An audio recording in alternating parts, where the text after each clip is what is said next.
Hey guys, what's going on? Inception here, and welcome to another video. Ladies and gentlemen, today we're going to be trying out Huge Gorilla's 4-3-1-2 tactics with this team. It's important to try it out in whichever team you have, because obviously the base characteristics of some of the players that you use may not be fully ideal for the certain instructions that a team or tactics is, offering you, right? With Huge Gorilla, he's going to be using specific players that might fit his playstyle more, or he might use specific players where they just don't fit those instructions that well, depending on the person, because some of the attacking AI stuff is very, very personal preference based, right? Like sometimes you know what you want your players to do based off of how you're attacking and how you're progressing into the play, and also based off of how you are defending as well. So if you guys haven't checked out the video, be sure to go check it out. This series on this channel is just going to be us trying out different people's tactics, right? We've done it already with Air Japes' 4-3-3, and people actually really enjoyed it. So if you want to check out Gorilla's video for it, we're going to be leaving a link in the bio as well as the comment section. So any of those links will lead you straight to that video. But for the sake of the team that we have right now, and in regards to the custom tactics that we're going to be using, I'm going to show you guys how these guys are going to be positioned, right? So we're going to have Ansu Fati and Dembele as the two strikers, with Mollet playing as the cam, De Jong in the CDM position, Gelson Martins on the right side, with Renato Sanchez on the left, with Kamara playing on the left side, and then Natal on the right. Now in these highlights, you guys will actually notice that it's Jesus Navas on the right side, but I've rotated my team a little bit so I can fit Atal into the team, because I feel like Atal is a very, very good fullback to have if you want to switch to like a 4-3-1-2, a 3-5-2, because Atal is a rotational player that you can play anywhere, which is great, right? So that's why I wanted to switch the team around for him specifically. But in the highlights, you guys will see Jesus Navas. In regards to the instructions that Gorilla uses, he uses his fullbacks on balanced instructions. He does not touch these guys, right? His CDM-oriented player in the center mid position, center mid, is going to be on stay back while attacking cover center. His attacking and defensive-oriented midfielder on the left side is going to be on stay back while attacking cover center, which we have set for Renato Sanchez, who can be both attacking and defensive. And then his attacking-oriented center mid is going to be on balanced instructions. Don't touch that at all, right?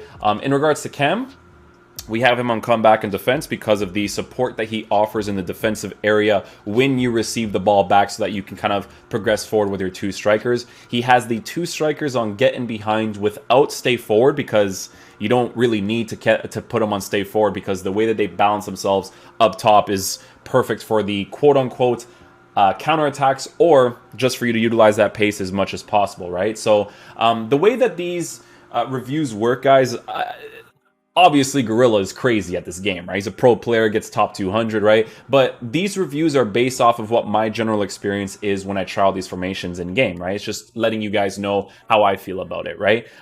It's not necessarily to say that it's right or wrong, because tactics are very specific to people's how they want to attack, how they want to defend, right? And what they want their players to do when they're in specific situations, right? And a big part is the types of players that you have in your club as well. So what you guys will be seeing right now is going to be some Futchamps highlights of me trying out the formation, just to see what it's like in game, and whether or not I wanted to change some specific tactics or instructions based off of what I was noticing in game. So we're going to go ahead and get the Futchamps highlights rolling, and then I'm going to get a nice little recording over it just to give you guys my thoughts in regards to how the team performed in game.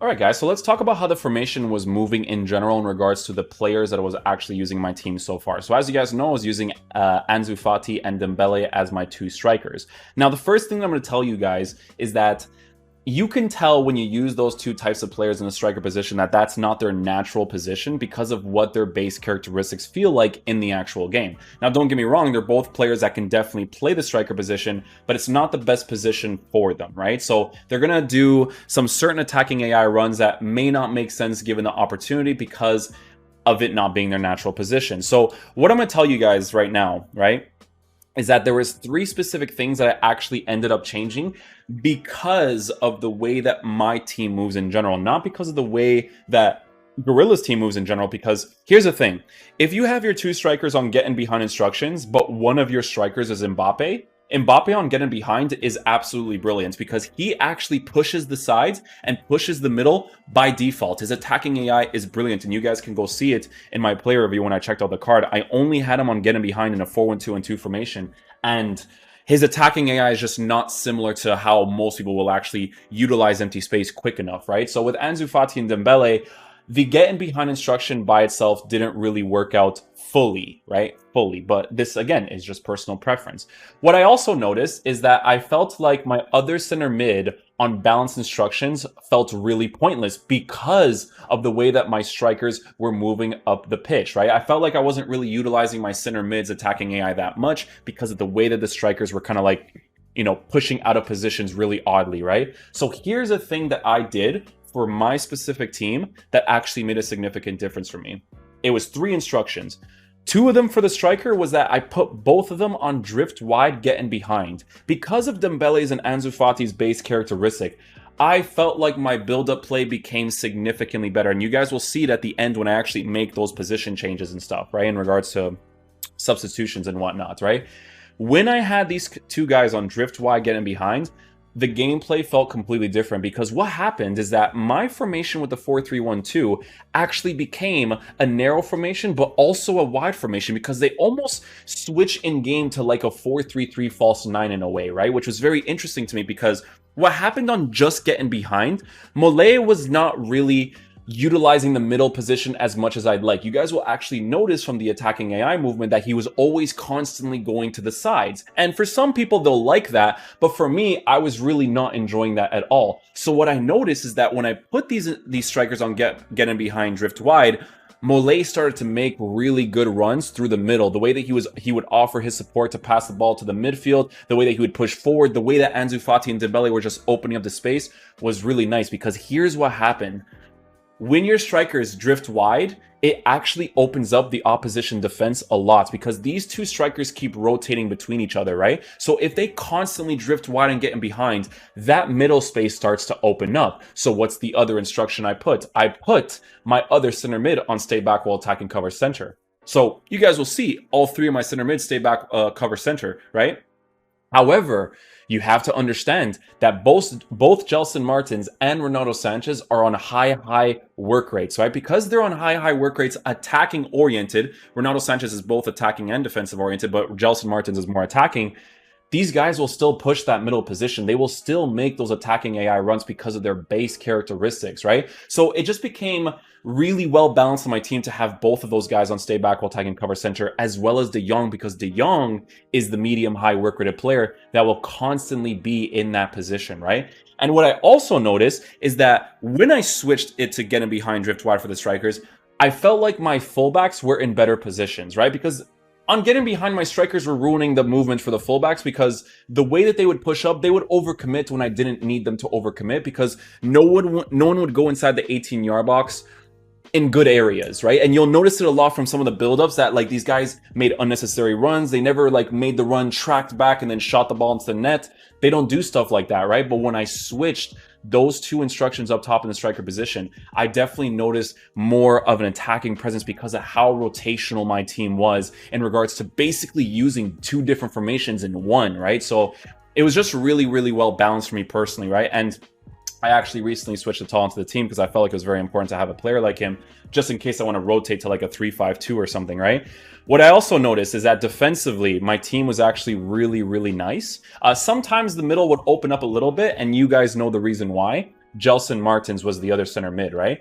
If you get a center mid, right, in the future, if EA ever create a right mid card from League One to link up your Mole or Renato Sanchez card on that right side with some defensive capabilities, like this Renato Sanchez is ridiculous. You can actually use Renato Sanchez in a left mid, right mid position in a 4-4-2, right? But with this Gelson Martins card, you lack in that defensive presence, right? It would be really nice to be able to attack and defend really nicely. Like, I'll give you guys a perfect example, right?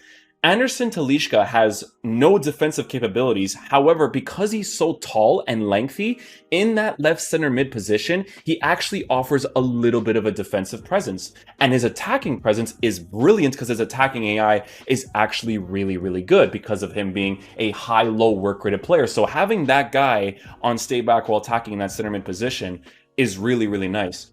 take into consideration, guys, that this gameplay was awful, right? It switched up on me at some point during the day. It was really early morning, and it was just not great. You can see from some of the touches, very heavy and emphasized, but we still made the formation work really nicely. And you know what? I definitely give huge credit to Gorilla for this tactic because it just works great, man. But you guys just have to understand the base characteristics of your players. It's very, very important because it's definitely going to signify whether or not these guys are going to move really well on your team or if they're not going to move that well. Again, if you have a player like Mbappe or Inaki Williams playing in that striker position, getting behind by itself will be perfectly fine in my opinion. But when you have players like Ansu Fati, Dembele, that you're moving into the striker position, I felt like that drift wide getting behind part was game changing. And you guys can see when I played that one kid, I made that change, 3 goals instantly. I didn't even do any cuts at the end. You guys can just see the difference right away in regards to how my team was moving and how the middle of the pitch started to open up in regards to how the middle of my team was opening up. Mollet, Renato Sanchez, Gelson, De Jong, it was just moving great. So I think the tactics are great. Again, guys, be sure to go check out Gorilla's video in regards to these tactics because they're not mine. I just like to test them out and switch some certain things whenever I feel like is necessary for myself in the game style that I want to play. So hopefully you guys did enjoy this video. I'll catch you guys for the next one. Peace out, dudes. Love you guys.